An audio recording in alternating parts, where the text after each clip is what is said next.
యేసు, నేనే మార్గము సత్యము జీవమును, నా ద్వారానే తప్ప ఎవడును తండ్రి వద్దకు రాడు. యోహాను సువార్త 14వ అధ్యాయము 6వ వచనం. అందరికీ వందనాలు. పాస్టర్ గారికి వందనాలు. లూకా సువార్త 2వ వచనం 10వ వచనం.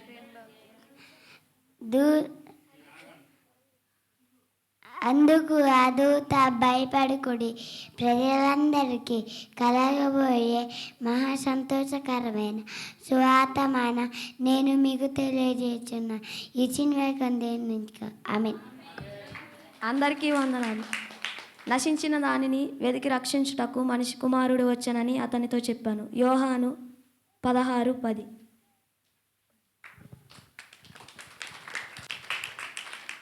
అందరికీ వందనాలు. మత్తయి సువార్త 1వ అధ్యాయము 22వ వచనము.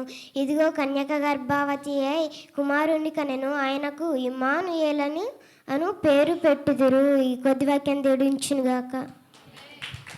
అందరికీ వందనాలు. పాస్టర్ గారికి వందనాలు. ఏలయనగా మనకు శిశువు పుట్టెను, మనకు కుమారుడు అనుగ్రహింపబడును, ఆయన భుజం మీద రాజ్యభార్యము ఉండును.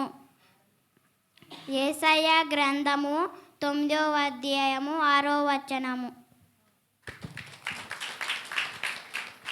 అందరికీ వందనాలు.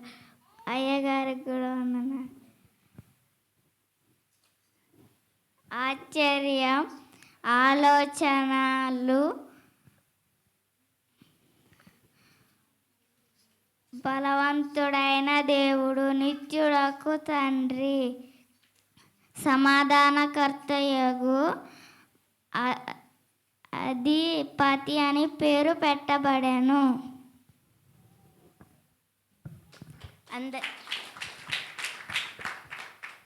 అందరికీ వందనాలు. పాస్టర్ గారికి వందనాలు.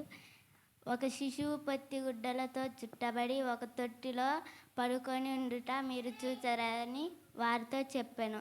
లూకా సువార్త 2వ అధ్యాయము 12వ వచనం.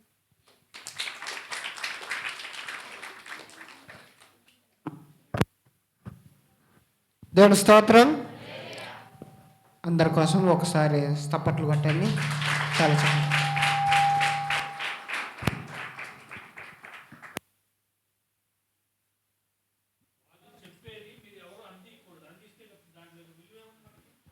దేవుని స్తోత్రం.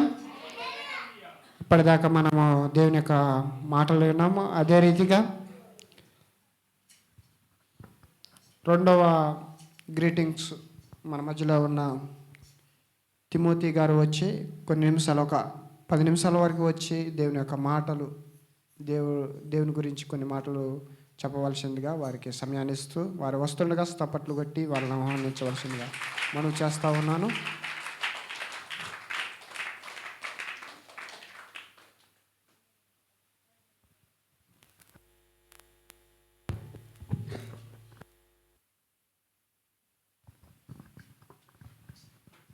ముందుగా ప్రార్థన చేసుకుందాం.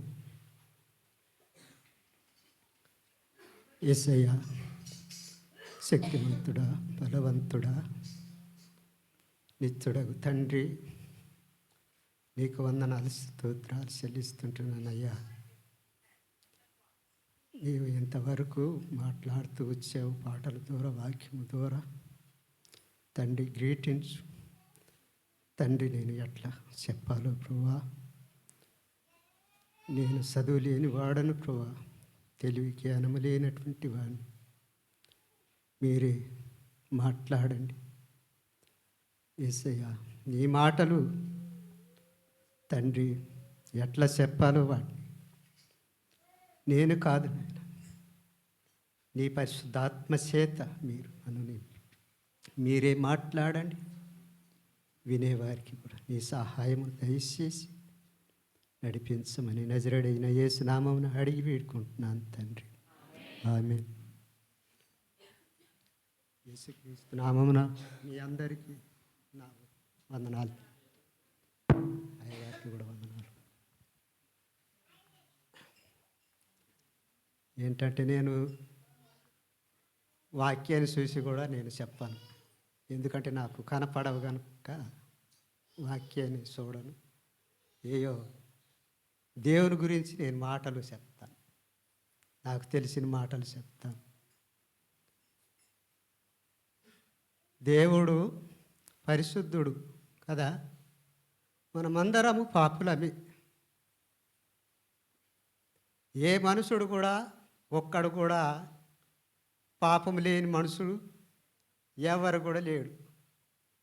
పరిశుద్ధుడు ఒక్కడే, దేవుడు ఒక్కడే పరిశుద్ధుడు కదా. ఆయన ఏ పాపము లేని దేవుడు. ఆయన ఈ పాపులను ఎందుకు ప్రేమించాడు కదా.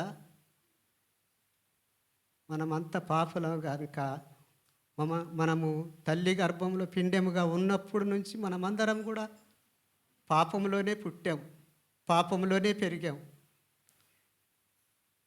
అయితే మనకు పాపం ఉన్నది, మనలో పాపం ఉన్నది అనేది మనకు తెలియదు కదా. తెలుసా? ఎవరికైనా తెలుసా మనలో చాలామంది ఉన్నారు. దేవుడు పాపాలను క్షమిస్తాడని అంటా ఉంటాం, కానీ ఎవరు కూడా దాన్ని పట్టించుకోవటం లేదు. పట్టిస్తున్నారా ఎవరన్నా? లేదు, పట్టించుకోవటం లేదు. పాపం ఎట్లా ఉంటుంది అనేది అనుకుంటున్నారు. తల్లి గర్భంలో పిండెముగా ఉన్నప్పుడే మనం జన్మ కర్మ పాపంలో పుట్టాం. అలాంటి దుర్మార్గులను ఈ లోకంలో ఎవరు కూడా ప్రేమించారు కదా. ప్రేమిస్తారా ఎవరన్నా? ఉన్నవారినే ప్రేమిస్తారు, కానీ లేని వారిని ఎవరైనా ప్రేమిస్తారా? ఎవరు కూడా ప్రేమించారు. ధనవంతునే ప్రేమిస్తాడు, కానీ లేని వారిని ఎవరు ప్రేమించరు. దేవుడు ఏమంటున్నాడు? నేను దరిద్రుల కోసమే నేను వచ్చానన్నాడు కదా. మనం దరిద్రులం, పనికి మాలిన వారం. అలాంటి వారిని దేవుడు ఆయన ప్రేమతో పిలిచాడు. చెడిపోయిన మనలను ప్రేమతో పిలిచాడు. ఎందుకైతే మనము చెడిపోయి ఉన్నాం. చెడిపోయినా కూడా ఆయన పనికి రారని ఏమైనా తోసివేశాడా? తోసివేయలేదు. ఆయన ఎట్లా వీళ్ళని బాగు చేయాలా అనే ఉద్దేశము ఆయన కలిగి ఉన్నాడు దేవుడు. అయితే వీళ్ళని ఎట్లా బాగు చేయాలనేది ఆయన ఉద్దేశం. ఒక మనిషికి చెప్పాలంటే ఎట్లా చెప్పాలి? దేవుడిగా వచ్చి చెప్తే ఎవరన్నా వింటారా? ఎవరు కూడా వినరు. మోసే చూడండి, మోసే ప్రభా నేను నిన్ను చూస్తాను, నిన్ను నేను ముఖాముఖిగా చూస్తానంటే ఏమన్నాడు దేవుడు? మోసే నీవు నన్ను చూడలేవు, నన్ను చూసిన మనుషుడు బతకడని చెప్పిండు కదా. దేవుని చూసిన ముఖాముఖిగా చూసిన వాడు బతకడంట. అంత తేజస్మయుడు దేవుడు, కోటి సూర్యుల కంటే తేజస్మయుడు. ఒక సూర్యుని కాంతిని మనం చూడలేకపోతున్నాం కదా. మధ్యాహ్నం చూస్తామా? చూడలేము. కోటి సూర్యుల కంటే తేజస్మయుడు ఆయన. ఈ లోకంలో పుట్టినప్పుడే ఆయన పేరేంటంట? ఆయన ఒక రాజుగా పుట్టాడు. ఆయన పుట్టినప్పుడే ఆయన రాజుగానే పుట్టాడు.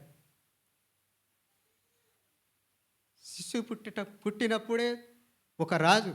ఆయన పుట్టినప్పుడు ఆయన రాజ్యభారంతో పుట్టాడు. పాపులను రక్షించడానికి ఈ లోకానికి వచ్చాడు. కాబట్టి ఆయనను మనం ఎంత ఆరాధించినా, ఆయనను ఎంత ఘనపరిచినా, ఆయన చేసినటువంటి మేలులను మనం ఏమి ఇచ్చి కూడా మనము ఆయన రుణాన్ని తీర్చలేము. లోకానికి వచ్చినప్పుడు చూడండి, రోగాలు ఉన్నవారిని బాగు చేశాడు, కుంటివారిని బాగు చేశాడు, గుడ్డివారికి చూపునిచ్చాడు, చనిపోయిన వారిని బ్రతికించాడు కదా. లోకంలో ఎంతోమంది చనిపోతున్నారు కానీ ఎవరు కూడా తిరిగి బతకలేదు.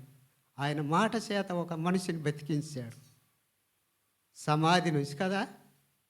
4 దినాలు సమాధి చేసిన మనిషిని ఆయన పిలుపు, ఆయన మాటలోనే జీవం ఉన్నది కాబట్టి నువ్వు రా, లేచిరా, బయటికి రా. 4 రోజులు సమాధి చేసి 4 రోజులు ఉన్న మనిషి ఉంటాడా? కుళ్ళిపోతాడు కదా. అలాంటి మనిషిని పోయి సమాధి దగ్గర పోయి ఏమన్నాడు? రా, నువ్వు బయటికి రా.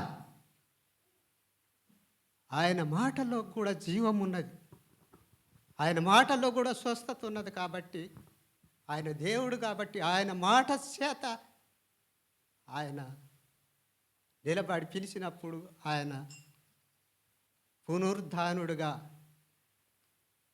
చనిపోయిన మనిషి తిరిగి బతికి బయటికి వచ్చిండు. అలాంటి గొప్ప కార్యాలు చేసిన దేవుడు మన పాపములను క్షమించటానికి ఆయన శక్తిమంతుడు కదా.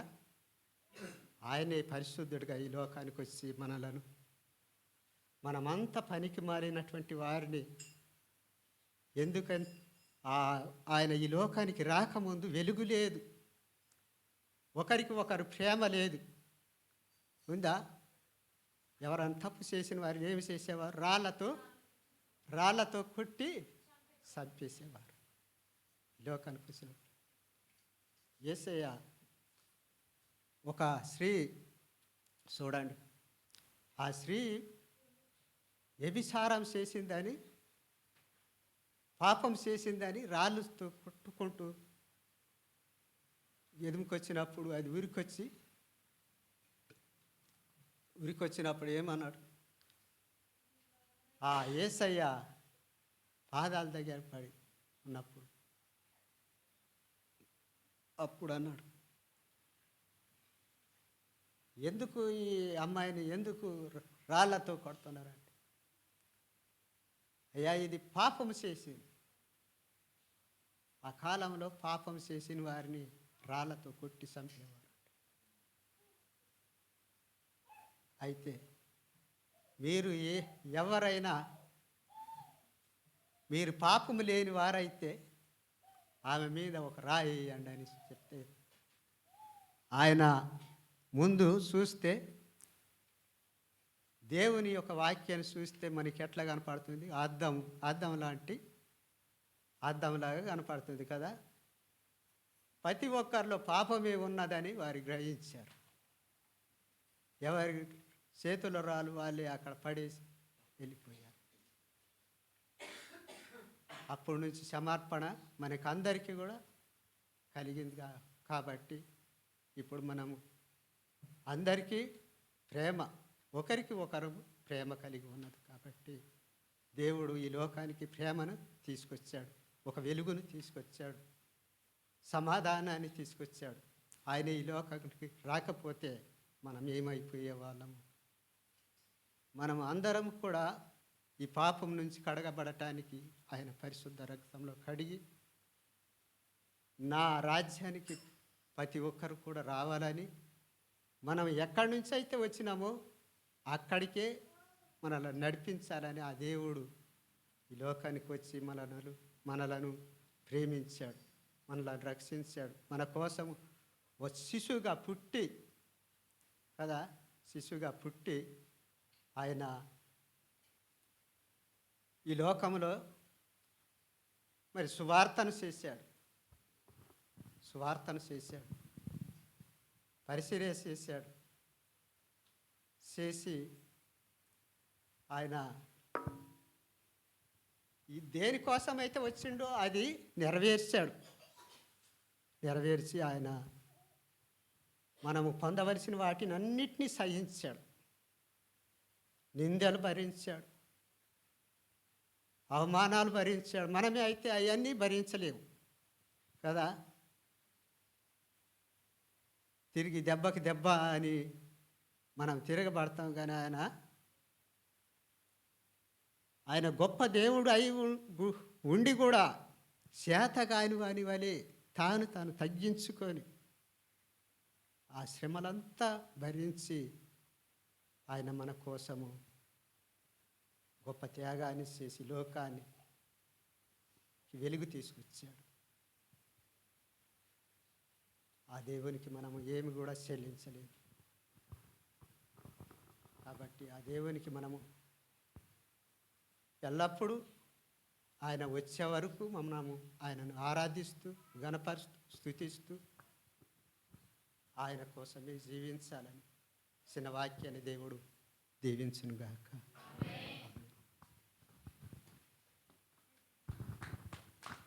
పట్టండి. దేవుని స్తోత్రం. చక్కని కొన్ని మాటలు మనకు తెలియపరిచిన తిమోతి గారికి ప్రత్యేకమైన వందనాలు తెలియపరుస్తూ ఉన్నాను.